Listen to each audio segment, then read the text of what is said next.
Hello everyone, welcome back to my YouTube channel physics by engineer Ashish Mishra. मेरे प्यारे बच्चों, आज हम लोग क्लास 10 साइंस में चैप्टर नंबर 10 फिजिक्स का एक टॉपिक डिस्कस करने वाले हैं जिसका नाम है लाइट, रिफ्लेक्शन एंड रिफ्रैक्शन। तो चलिए स्टार्ट करते हैं। सबसे पहले हम लोग लाइट की बेसिक डेफिनेशन को स्टडी करेंगे। तो लाइट क्या है? Basically it is a form of energy. इस एनर्जी की हेल्प से हम किसी ऑब्जेक्ट को देख सकते हैं। So what is the definition of light? Light is a form of energy which help us to see object. तो ये डेफिनेशन ऑफ लाइट की याद रखेंगे। अब हम लाइट की कुछ कैरेक्टरिस्टिक को स्टडी करना चाहते हैं। तो देखिए, जब भी कोई लाइट किसी ऑब्जेक्ट पर फॉल होती है तो वो ऑब्जेक्ट क्या करता है? उस लाइट को रिफ्लेक्ट करता है और ये रिफ्लेक्टेड लाइट हमारी आईज तक पहुंचती हैं, तभी हम किसी ऑब्जेक्ट को देख सकते हैं। तो किसी ऑब्जेक्ट को देखने का फिनोमिना आप याद रखिएगा। कैसे देख सकते हैं? Due to the reflection. जैसे कि एग्जांपल मैं आपको दूं, अगर एक रूम आप कंसीडर करिए, उस रूम की सारी लाइट को आप स्विच ऑफ कर दीजिए, तो क्या आप किसी ऑब्जेक्ट को देख पाते हो? आंसर है नो, क्योंकि वो ऑब्जेक्ट लाइट को रिफ्लेक्ट ही नहीं कर रहा। क्यों नहीं रिफ्लेक्ट कर रहा? क्योंकि उस पर कोई लाइट फॉल ही नहीं हो रही है। तो जब किसी ऑब्जेक्ट पर लाइट फॉल होगी तभी तो वो ऑब्जेक्ट क्या करेगा? लाइट को रिफ्लेक्ट करेगा, और वो रिफ्लेक्ट लाइट तभी तो हमारी आईज तक पहुंचेगी और तभी तो हम किसी ऑब्जेक्ट को देख पाएंगे स्टूडेंट। तो किसी ऑब्जेक्ट को देखने के लिए क्या जरूरी है? रिफ्लेक्शन। जब तक रिफ्लेक्शन नहीं होगा तब तक हम किसी ऑब्जेक्ट को देख नहीं सकते। तो ये लाइट की सबसे इंपॉर्टेंट कैरेक्टरिस्टिक है। किसी भी ऑब्जेक्ट को हम कब देख पाएंगे? Due to the reflection. अब दूसरी कैरेक्टरिस्टिक के बारे में स्टडी करें। लाइट हमेशा स्ट्रेट लाइन में ट्रैवल करती है। देखिए, लाइट स्ट्रेट लाइन में भी ट्रैवल करती है, वेव फॉर्म में भी ट्रैवल करती है, लेकिन लाइट का जो वेव नेचर है उसको हम लोग क्लास 12th में स्टडी करेंगे। अभी हमें क्या स्टडी करना है? Light travels in a straight line. ठीक है, अब हम लोग लाइट के कुछ कॉमन फिनोमिना को स्टडी कर लें। वो लाइट के कॉमन फिनोमिना क्या है? लाइट हमेशा शैडो को फॉर्म करती है। लाइट हमेशा इमेज को फॉर्म करेगी। किसकी हेल्प से? मिरर की हेल्प से। This is the mirror. Lens की हेल्प से। साथ ही साथ में लाइट बेंड भी होती है। कब बेंड होगी? जब ये लाइट किसी दूसरे मीडियम में एंटर होगी। तो ये भी फिनोमिना हम लोग स्टडी करेंगे आगे आने वाले टॉपिक्स में, जिसको हम लोग रिफ्रैक्शन कहते हैं। ठीक है, साथ ही साथ में लाइट का कुछ और फिनोमिना है, जैसे twinkling of star, formation of rainbow. एक और इंपॉर्टेंट प्रॉपर्टी मैं बता दूं आपको स्टूडेंट्स, लाइट की स्पीड कितनी होती है वैक्यूम में या एयर में?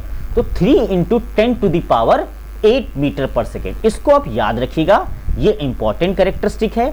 लाइट की जो स्पीड है एयर में या वैक्यूम में 3 × 10⁸ मीटर पर सेकेंड। ठीक है, तो ये सारी कैरेक्टरिस्टिक लाइट की डेफिनेशन को हमने स्टडी कर लिया। अब हम लोग स्टडी करेंगे रिफ्लेक्शन ऑफ लाइट। तो ये रिफ्लेक्शन ऑफ लाइट क्या होता है? देखिए, जब भी लाइट किसी पॉलिश्ड सरफेस से स्ट्राइक करेगी, जैसे कि मिरर, तो वो मिरर क्या करेगा? लाइट को रिफ्लेक्ट कर देगा सेम मीडियम में। ध्यान रखिएगा, जब भी लाइट किसी पॉलिश्ड सरफेस में इंसिडेंट होगी या स्ट्राइक करेगी, तो वो मिरर क्या करेगा? उस लाइट को रिफ्लेक्ट कर देगा सेम मीडियम में। ये इंपॉर्टेंट है रिफ्लेक्शन के लिए, सेम मीडियम। तो इस प्रोसेस को हम लोग बोलते हैं रिफ्लेक्शन ऑफ लाइट। आप इस डेफिनेशन को नोट कर सकते हैं स्टूडेंट। ठीक है, अब इस रिफ्लेक्शन ऑफ लाइट से रिलेटेड हम इसके कुछ लॉस को स्टडी करना चाहते हैं। वो क्या लॉस हैं? देखिए, यहां पर सबसे पहले हम लोग लॉस को स्टडी करने से पहले हम लोग ये जान लें कि इंसिडेंट रे क्या होती है और रिफ्लेक्टेड रे क्या होती है। देखिए, ये हमने फिगर देखिए, ये हमने एक मिरर कंसीडर किया हुआ है। इस मिरर में ये जो लाइट स्ट्राइक हो रही है, स्ट्राइकिंग लाइट को बोलते हैं इंसिडेंट रे। ठीक है, और जब ये लाइट स्ट्राइक होती है इस पॉइंट P पर मिरर में, तो ये मिरर क्या करेगा? इस लाइट को रिफ्लेक्ट कर देगा। देखिए, मीडियम चेंज हुआ क्या? नहीं हुआ। तो रिफ्लेक्शन के लिए कंपलसरी क्या है? Same medium. और जब भी लाइट चाहे इंसिडेंट हो चाहे रिफ्लेक्ट हो, हमेशा नॉर्मल के रिस्पेक्ट में होगी। So this is the normal. So जो इंसिडेंट रे नॉर्मल के साथ एंगल क्रिएट कर रहा है उसको बोलते हैं एंगल ऑफ इंसिडेंस। और रिफ्लेक्टेड रे जो नॉर्मल के साथ एंगल क्रिएट कर रहा है उसको बोलते हैं एंगल ऑफ रिफ्लेक्शन। सो पहला लॉ क्या बना, angle of incidence should be equal to the angle of reflection. This is the first law of the reflection. Now we study second law. Second law क्या कहता है, incident ray, reflected ray, normal all lie on the same plane. तो आप figure देख सकते हैं student, ये incident ray है, ये रिफ्लेक्टेड रे है, ये नॉर्मल है, ये सारे सेम प्लेन में लाई करने चाहिए। तो ये रिफ्लेक्शन के कुछ लॉज हैं जिनको आपको याद रखने हैं, ये इंपॉर्टेंट है, बोर्ड एग्जाम में पूछा जाता है। नेक्स्ट हम लोग अब डिस्कस करेंगे जो प्लेन मिरर से इमेज बनती है उसकी क्या क्या कैरेक्टरिस्टिक होती है। बहुत इंपॉर्टेंट है ये, हम लोग ये स्टडी करने जा रहे हैं characteristic of image which is formed by the plane mirror. तो जो प्लेन मिरर से इमेज बनती है स्टूडेंट, वो इरेक्ट बनती है, सीधी बनती है, ठीक है। दूसरा क्या है, image is same size as the object. जो ऑब्जेक्ट का साइज होगा वही इमेज का साइज होगा। तो देखिए मैं एक पिक्चर से आपको यहां पर शो कर रहा हूं, यहां पर एक बॉय है जो एज ए ऑब्जेक्ट की तरह बिहेव कर रहा है और इसकी इमेज इस मिरर में बन रही है। तो जो ऑब्जेक्ट का साइज है वही इमेज का साइज है। तो आप ये चीज ध्यान रखिएगा, ठीक है।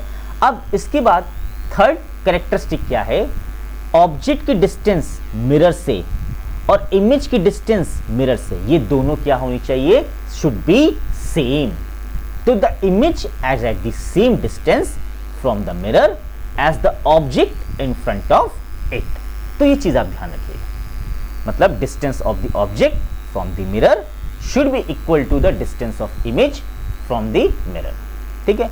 और सबसे इंपॉर्टेंट बात, जो प्लेन मिरर से इमेज बनती है वो वर्चुअल बनती है। ये वर्चुअल का क्या मतलब, देखिए वर्चुअल इमेज वो इमेज होती है जहां पर दो रेज एक्चुअली इंटरसेक्ट नहीं करती हैं आफ्टर रिफ्लेक्शन। हमें उन रेस को, रिफ्लेक्टेड रेस को बढ़ा करके मिलाना पड़ता है, ठीक है ना। तो ऐसी रिफ्लेक्टेड रेज जब इंटरसेक्ट ना करें, जिनको हम स्क्रीन पर ऑब्टेन ना कर सकें, उनको हम कहते हैं वर्चुअल इमेज, ठीक है। तो जो प्लेन मिरर से जो इमेज बनती है उसको हम कहते हैं वर्चुअल इमेज, ये ध्यान रखिएगा, ठीक है। साथ ही साथ में प्लेन मिरर से जो इमेज बनती है वो लैटरली इन्वर्टेड बनती है। तो ये सारी कैरेक्टरिस्टिक स्टूडेंट आपको याद रखना है, बहुत इंपॉर्टेंट कैरेक्टरिस्टिक है, बोर्ड में बहुत बार पूछी गई है। What is the characteristic of image made by the plane mirror, ठीक है। तो आपको सरल शब्दों में याद रखना है, इमेज प्लेन मिरर से कैसी बनेगी, सीधी बनेगी। इमेज का साइज और ऑब्जेक्ट का साइज सेम रहेगा। इमेज कैसी बनती है प्लेन मिरर से, वर्चुअल बनती है, कैसी है, और लैटरली इन्वर्टेड। तो छोटे छोटे पॉइंट्स में आप इसको डिवाइड कर सकते हैं और चाहे तो आप मेरे नोट से इसको नोट भी कर सकते हैं, ठीक है। नेक्स्ट अब हम लोग स्टडी करने वाले हैं स्फेरिकल मिरर। तो चलिए स्टार्ट करते हैं। Spherical mirror is a curved mirror, बिल्कुल सही। स्फेरिकल मिरर कैसा मिरर होता है, कर्व्ड मिरर है। और ये किसका पार्ट होता है, विच is a part of hollow sphere, ठीक है। एक स्फीयर है, उसको अगर हम कट कर दें तो हमें कैसा शेप दिखेगा, एक कर्व्ड शेप तो दिखेगा। So spherical mirror is a curved mirror जो कि which is a part of hollow sphere. अब ये स्फेरिकल मिरर के कितने टाइप होते हैं, तो दो टाइप के होते हैं। कौन कौन, कॉनकेव मिरर, ये देखिए नंबर 1 कॉनकेव मिरर और नंबर 2 कॉन्वेक्स मिरर। कैसे पहचानेंगे स्टूडेंट कि ये कॉनकेव है कि कॉन्वेक्स है, तो देखिए आइडेंटिफिकेशन के लिए आपको क्या याद रखना है, कॉन्वेक्स मिरर की जो पॉलिश्ड सरफेस होती है स्टूडेंट वो आउटवर्ड होती है, ये ध्यान रखिएगा। मोस्ट इंपॉर्टेंट आइडेंटिफिकेशन है convex surface, convex concave mirror के केस में जो पॉलिश सरफेस है वो आउटवर्ड होती है, ठीक है। पहले भी ये स्टडी कर लें। साथ ही साथ में कॉन्वेक्स मिरर के केस में जो पॉलिश्ड सरफेस होती है वो इनवर्ड होती है। तो इस तरह से आप किसी भी मिरर को पहचान सकते हैं, कॉनकेव और कॉन्वेक्स मिरर को आप पहचान सकते हैं कि क्या मतलब डिफरेंस होता है दोनों में। तो पॉलिश सरफेस जब आउटसाइड हो तो कॉनकेव है, जब पॉलिश सरफेस इनसाइड हो तो वो कॉन्वेक्स है। और दोनों ही ये कौन से मिरर हैं, कर्व्ड मिरर। और ये किसके पार्ट होते हैं, स्फेरिकल मिरर के, ठीक है।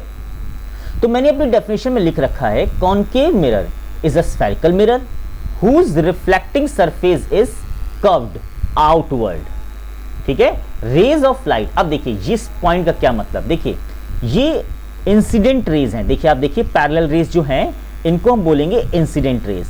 जब ये इंसिडेंट रेज रिफ्लेक्टिंग सरफेस पर स्ट्राइक होती हैं तब होगा क्या, आफ्टर रिफ्लेक्शन ये एक सिंगल पॉइंट पर मिलती हैं जिसको हम क्या कहते हैं, फोकस। देखिए जहां पर ये सारी रेज मिल रही हैं इस पॉइंट को हम बोलते हैं फोकस। तो इस मिरर ने क्या किया, सारी इंसिडेंट रेज को एक जगह कन्वर्ज कर दिया, एक जगह मिला दिया। ये देखिए इस पॉइंट पर मिला दिया। ये सारी जो पैरेलल रेज हैं उसको आप बोलेंगे इंसिडेंट रेज। अब ये इंसिडेंट रेज जब स्ट्राइक करती हैं तो रिफ्लेक्शन होगा, रिफ्लेक्शन के बाद ये सारी रेज एक जगह आकर के मिल जाती हैं, ठीक है ना। तो इसने क्या किया, कन्वर्ज कर दिया सारी रेज को, तो इसको हम कन्वर्जिंग मिरर भी कहते हैं। कौन सा मिरर, कन्वर्ज। देखिए तो rays of light parallel to the principal axis after reflection from a concave mirror meet at a point converge on the principal axis. अभी हम जानेंगे प्रिंसिपल एक्सिस क्या होता है, सारी चीजें स्टडी करेंगे हम लोग, ठीक है। साथ ही साथ में अब हम लोग कॉन्वेक्स मिरर को देख लें। कॉन्वेक्स मिरर क्या होता है, ये भी एक स्फेरिकल मिरर है। इसकी जो रिफ्लेक्टिंग सरफेस है वो कैसी है, आउटवर्ड है कि इनवर्ड है। इसकी जो रिफ्लेक्टिंग सरफेस है, रिफ्लेक्टिंग कर्व इनवर्ड है, तो इसकी रिफ्लेक्टिंग सरफेस कहाँ हुई, आउटवर्ड हुई। तो जब इसमें रेज इंसिडेंट होंगी तो ये मिरर क्या करता है, रेज को डाइवर्ज कर देता है। डाइवर्ज, देखिए इसने कन्वर्ज करने का काम नहीं किया, इस मिरर ने डाइवर्ज करने का काम किया। तो इस मिरर को हम डाइवर्जिंग मिरर भी कहते हैं, ठीक है। तो जो रेस को डाइवर्ज कर दे उसको हम डाइवर्जिंग मिरर कहेंगे, जो रेस को कन्वर्ज कर दे एक पॉइंट पर उसको हम कन्वर्जिंग मिरर कहेंगे, ठीक है। तो आई होप आप समझ गए होंगे कॉनकेव एंड कॉन्वेक्स मिरर। अब कुछ चीजें हम स्टडी करना चाहते हैं, term used in spherical mirror. देखिए ये जो पॉइंट्स हैं ये सारे न्यूमेरिकल पॉइंट ऑफ व्यू से बहुत इंपॉर्टेंट हैं और आपको पता होना चाहिए कि मिरर में कौन कौन से टर्म्स यूज होते हैं। तो पहला है सेंटर ऑफ कर्वेचर। मैं आपको डायग्राम की हेल्प से समझा देता हूं। देखिए ये एक मिरर है, कौन सा मिरर है, कॉनकेव मिरर। अब कॉनकेव मिरर में ये जो पॉइंट आप P देख रहे हैं इसको बोलते हैं पोल। क्या बोलते हैं, पोल। बाद में इसकी डेफिनेशन अभी पढ़ लेंगे जल्दी जल्दी। तो ये पोल क्या होता है, पोल ज्योमेट्रिक सेंटर होता है। किसी भी मिरर का ज्योमेट्रिक सेंटर को हम कहते हैं पोल, ठीक है। तो दिस इज कॉल्ड पोल। अब इस पोल से हम एक एक्सिस को ड्रॉ करते हैं। इस पोल से मिलाने वाली लाइन को हम बोलते हैं प्रिंसिपल एक्सिस। ये ध्यान रखिएगा स्टूडेंट, इस पोल से मिलाने वाली लाइन को हम क्या बोलेंगे, प्रिंसिपल एक्सिस, ठीक है। नेक्स्ट सी देखिए, सी क्या है, सेंटर ऑफ कर्वेचर। इस मिरर का जो सेंटर है, इस कर्व्ड मिरर का जो सेंटर है उसी को हम बोलते हैं सेंटर ऑफ कर्वेचर, ठीक है। नेक्स्ट देखिए, अब देखिए स्टूडेंट, ये पोल से सेंटर तक की डिस्टेंस को हम बोलेंगे रेडियस ऑफ कर्वेचर। बिल्कुल सही बात है ये भाई, अगर हम इस मिरर को कंप्लीट कर दें तो स्फेरिकल बन जाएगा, स्फीयर शेप बन जाएगा। इस स्फीयर का एक सेंटर होगा और पोल से सेंटर तक की डिस्टेंस को हम बोलते हैं रेडियस ऑफ कर्वेचर, ठीक है। अब देखिए स्टूडेंट, इसमें एक F पॉइंट दिख रहा है, इसको हम बोलते हैं फोकस। क्या बोलते हैं, फोकस। तो फोकस से पोल तक की डिस्टेंस को हम बोलते हैं फोकल लेंथ। ध्यान रखिएगा, बहुत इंपॉर्टेंट है। फोकस से पोल तक की डिस्टेंस को हम बोलते हैं फोकल लेंथ। तो ये सारे टर्म्स जो हैं वो मिरर के रिस्पेक्ट में है, ठीक है। तो मैं फिर से अब मैं डेफिनेशन की हेल्प से आपको एक्सप्लेन करता हूं। Centre of curvature is the center of sphere of which the mirror is a part C. Radius of curvature क्या है, radius of curvature is the radius of the sphere of which the part is a part of which the mirror is a part, ठीक है। इस पर मत जाइएगा। पोल क्या है, पोल is the center of the spherical mirror, ठीक है। प्रिंसिपल एक्सिस क्या है, is the straight line passing through the center of curvature and पोल, जो मैंने अभी आपको डायग्राम में शो किया, ठीक है। प्रिंसिपल फोकस देखिए क्या होता है, मैं प्रिंसिपल फोकस आपको एक्सप्लेन कर देता हूं। देखिए प्रिंसिपल फोकस इस मिरर के लिए, ये कॉनकेव मिरर के लिए, क्योंकि अभी आपने देखा डायग्राम में कि इंसिडेंट रे जब पैरेलल होती हैं तो रिफ्लेक्शन के बाद एक सिंगल पॉइंट पे मिलती हैं। सारी इंसिडेंट रेस रिफ्लेक्शन के बाद एक सिंगल पॉइंट पे बोलती हैं, जिसको हम बोलते हैं प्रिंसिपल फोकस। तो principal focus for the concave mirror. Now the convex mirror के लिए प्रिंसिपल फोकस क्या होगा?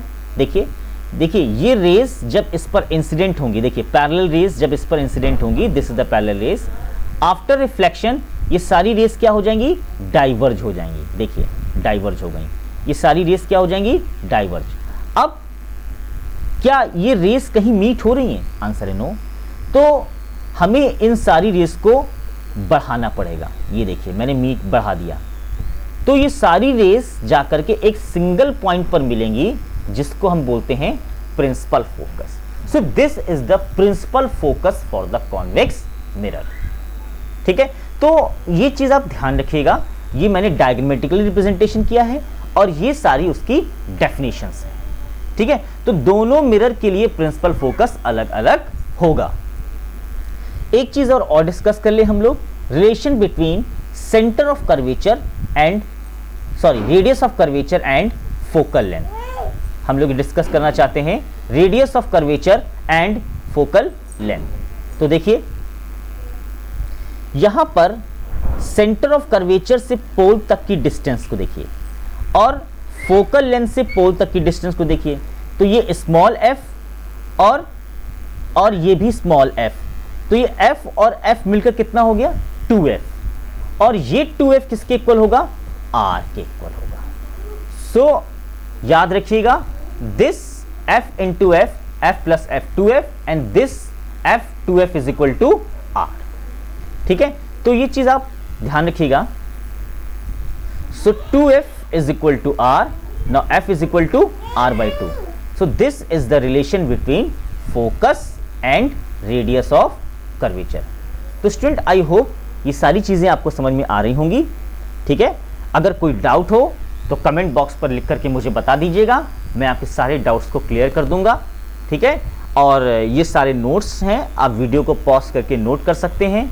और नेक्स्ट क्लास में हम लोग रे डायग्राम के बारे में डिस्कस करेंगे, इमेज फॉर्मेशन के बारे में डिस्कस करेंगे। ठीक है, तो अगर वीडियो अच्छा लगा हो स्टूडेंट तो लाइक कर दीजिएगा और चैनल को सब्सक्राइब कर दीजिएगा। अब हम लोग मिलेंगे नेक्स्ट क्लास में। Thank you student.